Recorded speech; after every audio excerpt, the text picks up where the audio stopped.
Hi, this is Jin Visible from eDiscussion. I'm here with some updates and modifications for the Eagle Penny Stove.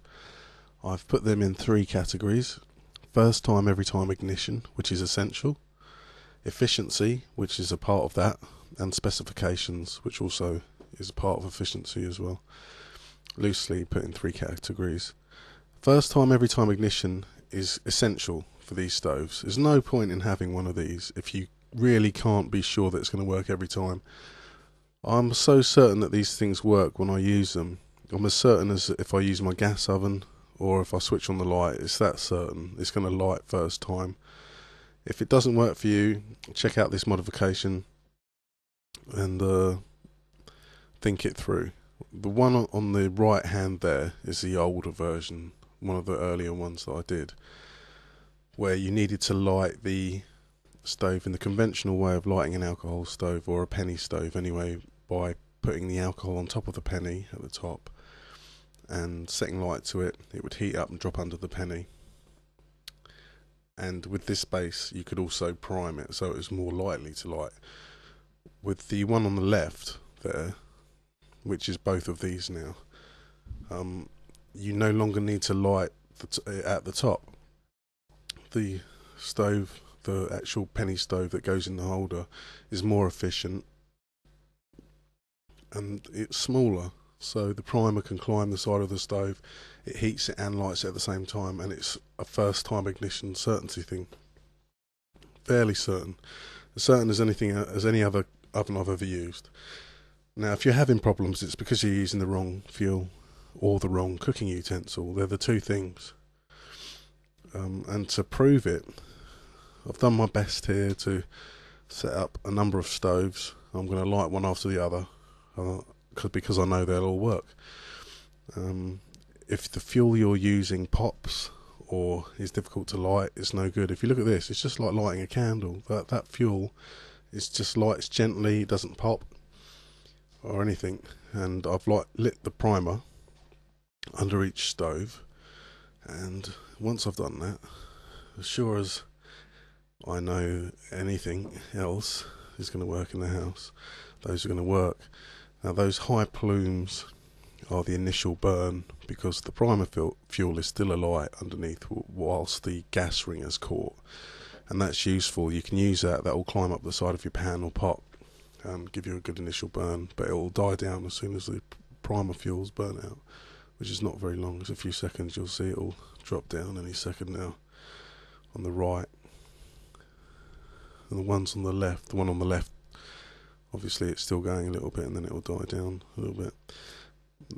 Now that's 4 stoves. If it was hit and miss, if I could have done 10, I would have done 10, and I know 10 would have no doubt have come on.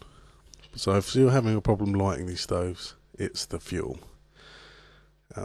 It's the design is done, it works, and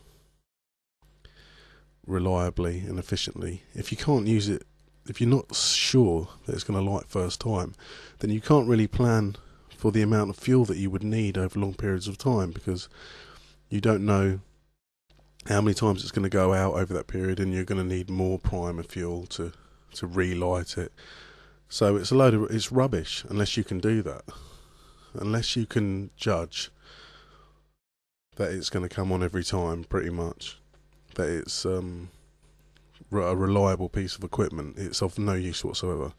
So I've had some good feedback from people where they've told me that they've had problems, and the problem is the kind of fuel. It's one of two things. It's either the kind of fuel that you use, or it's the cooking utensil. And once you've got those two things sorted out, you don't want to get up at 5 o'clock in the morning to have your hot drink. You're not going to use this if you don't know it's going to work. And you need to get into general use of it to become familiar with it. If you look at this bottle of methylated spirit, you can see at the top of the label there, it says spirit burner fuel. It's meant for this. It's not a deviant use of the substance. It is part of the reason people buy it. But because of what's happening with corporations and the world in general, it's becoming harder and harder to get hold of raw materials for the general public. They don't like doing it. So it's more expensive to buy in small amounts, but that's what I do when I test it. I still shop around to get it at a cheaper price as I can. But for storage purposes, a good idea is to go online and find places that will deliver it in bulk, free. Do a free delivery over a certain quantity. So you could spend $50 or $100 on a quantity, get the delivery for free, and you're likely to get the fuel much cheaper. Now, the efficiency has as much to do with the cooking utensil, type of utensil you use, as anything else. And this set here cost me £5, which is about $8, I think, American dollars. There's 2 aluminium cups, 2 aluminium plates, a 2-litre camping pot, and a frying pan with a fold-away handle, and it's perfect. You can use any of those to cook on it as well. You can cook on a plate if you've got a rag to hold it with, or a cup, or the pan. Anything there you can cook with, and you use less fuel to cook a tin of say chili or a tinned curry than you use to boil a pint of water. As you can see, that's just a cup on there. It's so small, that stove, that you can do that. You can cook it just like that. It doesn't use very much, tiny amounts of fuel. It's very efficient. And this is a pint of water, I believe. Usually boiling pints. Obviously, for people who take this equipment on the trail, they don't like to carry cans, tin food, because it's heavy. But if you're using it as survival at home, it's very efficient. Now that tin is 6.5 centimeters across at the base. That fuel cup is no bigger than 3.5 centimeters. The cup's actually just 2 centimeters there. So that's at that specification, I'm getting high efficiency, the kind of efficiencies of the highest kind of alcohol stoves that you can find on the internet, or the ones that I've found. And at those dimensions, I'm putting 16 small holes in the burner rim, fairly evenly spaced like that.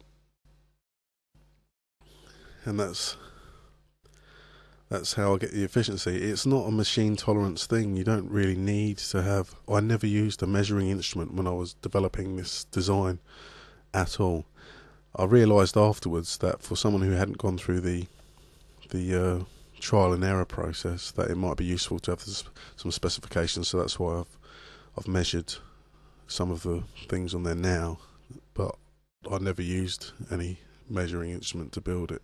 So those bolts there are about 8 centimeters long. It's not a necessity. Just made it nice and small, really. It's harder to build on. Those struts there, they're from a coat hanger.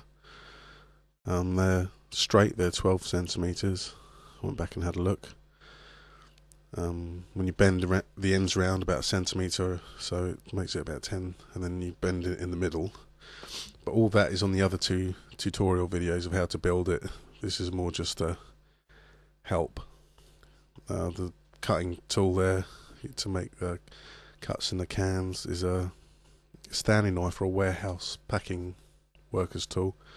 And then once you've made a cut, a sturdy pair of scissors will cut that tin. It's a very flimsy material, very good to work with because it's so easy to manipulate. And that's it. So the stove lights first time every time.